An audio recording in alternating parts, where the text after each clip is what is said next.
Dans un monde où un virus a pris le contrôle de New York, un homme du nom de Alex Mercer a été désigné comme le grand responsable de cette épidémie. Mais avant d'en arriver jusque-là, revenons 18 jours plus tôt pour comprendre ce qu'il s'était passé.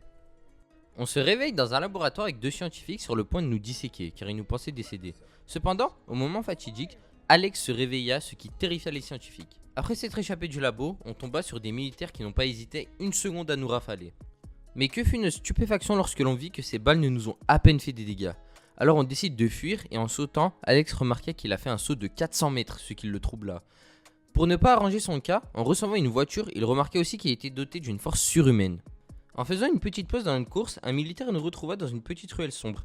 Et non, il va pas faire ce que vous croyez. Il va juste nous tirer une balle dans la tête. Bon, on se relève du coup et on l'assimile. Et mon dieu, ce que assimiler, c'est cheater. Ça nous permet de prendre l'apparence de la personne et ses capacités. Par exemple, si on assimile un pilote d'avion, alors Alex saura piloter un avion.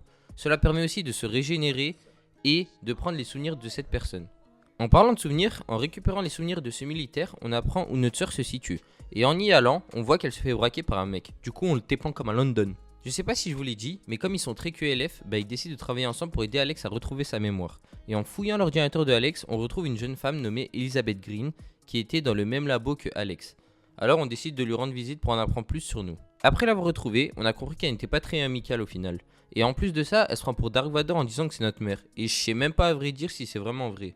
Enfin, on s'en fout de toute façon. Laissez-moi vous présenter le général Randall, qui souhaite détruire le virus en mettant une bombe nucléaire sur la ville de New York. Ouais, c'est un peu radical en effet. Et son acolyte, le capitaine Cross, qui est un peu le mec qui l'envoie quand faut aller se taper quoi. C'est là que le docteur Macmullen remet un antidote entre grosses guillemets au capitaine Cross qui doit nous administrer pour nous tuer en fait. Et ça tombe mal car Dana nous envoie au casse-pipe dans le nid du virus pour récupérer des échantillons. Et c'est là que le capitaine Cross nous retrouve et après l'avoir défoncé, on a une petite migraine qui lui permet de nous planter la seringue et nous faire perdre tous nos pouvoirs. Enfin, perdre, on peut toujours grimper sur les murs et tout, mais bon, on veut quand même se soigner, alors on cherche un docteur très fort, c'est le GOAT on peut le dire, qui se nomme Ragland. Et après l'avoir retrouvé, il nous soigne grâce à plein de missions ennuyeuses qu'on a faites pour lui, et alors on débloque une armure qui nous rend très résistant en échange de notre agilité. Vous vous souvenez d'Elisabeth? Eh ben on l'a recroisée, et on a réussi à lui administrer l'antidote, sauf que elle, au lieu de la nerf, ça l'a boosté hardcore. Mais bon, on réussit à la vaincre, enfin ça, c'est ce qu'on pensait.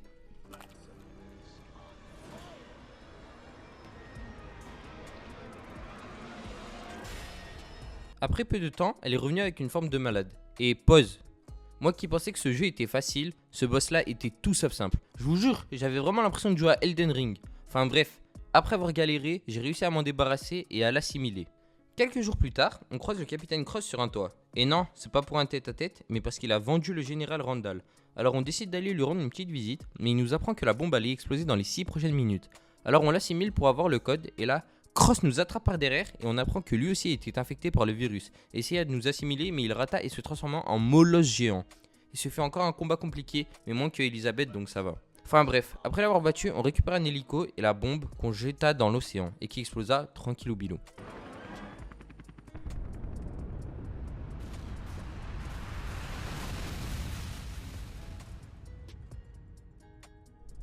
Voilà, l'histoire est finie, mais vous devez sûrement vous dire que le virus est encore là. Du coup la réponse c'est que oui, il y a toujours le virus. Mais pour connaître la suite, il va falloir s'attaquer à Prototype 2. Avant de vous laisser partir, laissez-moi vous présenter les compétences d'Alex. Alors, il a un mode griffe, un mode muscle, fouet, bouclier, lame et massue qui permettent vraiment aux joueurs de jouer Alex comme ça lui plaît. Donc voilà les gars, l'histoire de Prototype est terminée. Si vous voulez que je vous raconte Prototype 2, Prototype, bref on s'en fout, dites-le moi dans les commentaires ou d'autres jeux si vous voulez.